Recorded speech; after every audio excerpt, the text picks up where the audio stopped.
Hey guys, let's talk about tonight's episode of The Flash. And I'm going to try to keep this short because I'm just not feeling great today. But I did want to do a quick little review. There were some things that I enjoyed about this episode and some things that, once again, just drove me crazy. And everything that I liked about this episode had to do with the reverse Flash and us getting one step closer to realizing that this is Dr. Wells. All the stuff that went down with Barry and the reverse Flash and Barry and his father and Barry and Joe were all great. And I could just probably watch Joe and Barry for an hour and I'd be happy because those two have such great scenes together and they always work really well. And some of the things that just didn't work for me were once again the Iris and with her boyfriend, all those scenes with Eddie just drove me crazy. And then, they finally give Barry the guts, the willpower to tell Iris the truth, and then they don't really even let them have a scene to let it all play out. So I was really disappointed with that. I think Barry, or the actor playing Barry, has done a really good job of conveying his feelings to Iris and, the heartbreak that he feels every time that she goes on with Eddie. And I guess one of the things that, the show kind of puts into perspective in this episode is the fact that they have been together for a year because, let's face it, Barry was asleep for the first 8 months of it. So, when Eddie gives Iris the key to his apartment at the beginning of the episode, it's all great news. And, of course, she goes to tell her best friend about it, and he's devastated, rightfully so.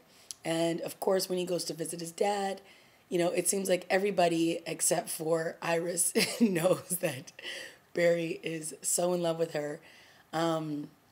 So, of course, when he comes back to tell her the truth, which was another, I thought it was actually a really good scene for Barry. But then it was like they didn't even have her have a response. She cried, which was, sure, that was a good moment. But then the next scene, she's sitting on Eddie's lap as they all come into the home. You would think she would have a little bit more sensitivity to Barry in that moment. She just found out that her best friend is in love with her and has been in love with her since before his mother died. And he's wanted to tell her basically his entire adult life. And then she's just sitting on her boyfriend with her arm around him. It just felt like, what? It made no sense to me. Not just from a viewer's point of view, but really that's how you would treat your best friend after you just found out this information. You wouldn't do that. So it just felt really out of place, and I felt it was just bad. I don't know. It was just a bad scene to watch. So I just did not like that.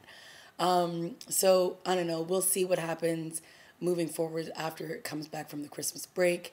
And of course we had a really nice scene at the top of the episode when Barry gave Iris a replica of her mom's wedding ring or band that she lost when her mother passed away. So, all those kinds of scenes were really nice, but I don't know, they just kind of salted it for me with the lack of allowing Iris to have a reaction other than a tear to what he had to say. It's like a huge moment, and we as the viewers have been waiting for this moment to happen, and then to just give it nothing, and then to just sort of stomp on him in the next scene was just brutal.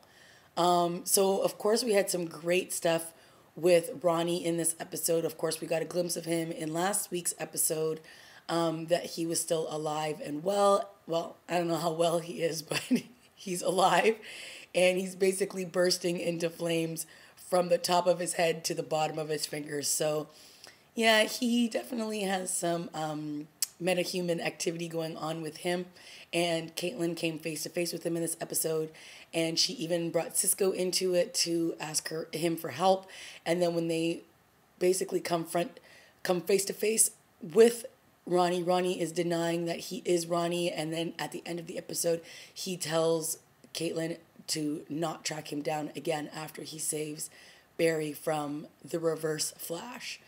So once again, we had some more glimpses of the Reverse Flash in this episode, and we all know that he is the one who killed Barry's mom, and so it was very interesting to see Barry and him fighting in this episode, and that the Reverse Flash was actually faster than Barry. He was stronger than Barry in every sense of the word. He beat him up pretty badly, and it made for a really good new nemesis for Barry. Not only is he the man who killed his mom, but now he is threatening to kill Iris.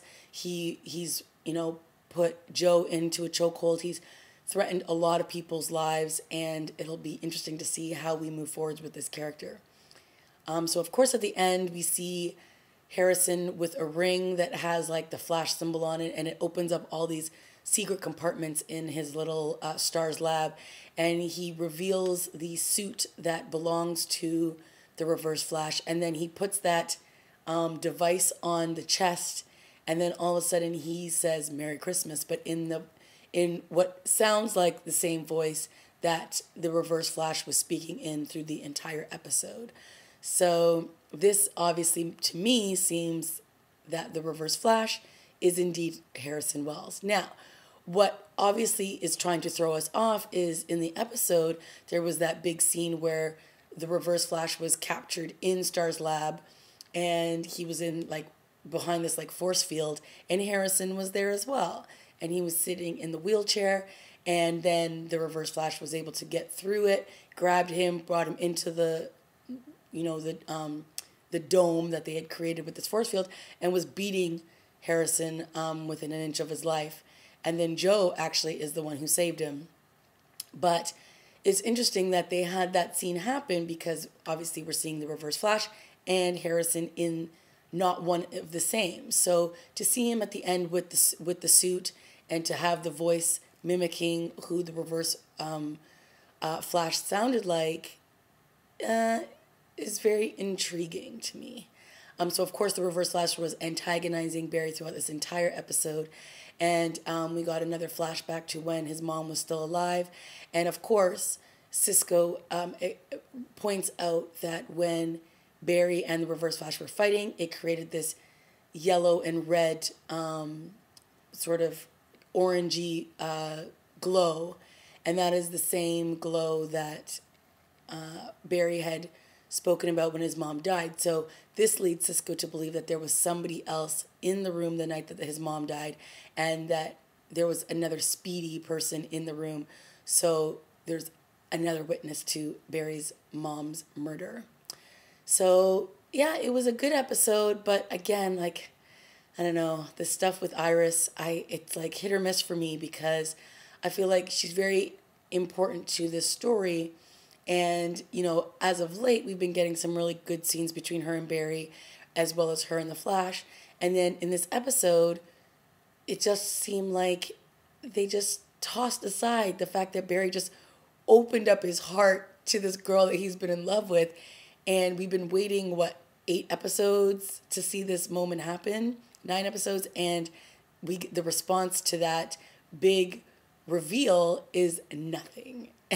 And then her sitting on her boyfriend's lap in the next episode, and giving a glimpse back to Barry when her father puts the angel on the tree. So I don't know, guys, all that stuff did not work for me in this episode. So I hope when the show returns, they fix that big problem that they have between Iris and Barry. Let me know what you guys thought. Sorry, I'm a little subdued today, but I just a little under the weather, but I just knew I wanted to do a review anyway. I didn't want to leave you guys hanging as we go into this break, and obviously we will return when the show comes back in, I believe it's late January, maybe early February, but that will be it for me for about a month, and I can't wait to see you guys when the show returns. All right.